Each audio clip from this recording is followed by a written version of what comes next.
Nu, nėra čia ką daugiau žodžiauti. Iš tikrųjų, varžybos ganėtinai sunkios ir rezultatas didžiąją minučių dalį buvo daugiau nei baisu.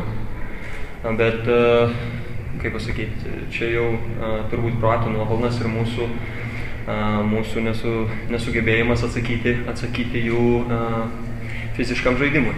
Tai tikrai sunkiai sekėsi kalbėtis ir gynyboje, ir puolime. Tai manau, kad ta prasme čia daugiau analizės iš tikrųjų reikėtų, kas ir kur, kokios jau čia tos didesnės klaidos. Bet pasiteisinimų nelabai nėra.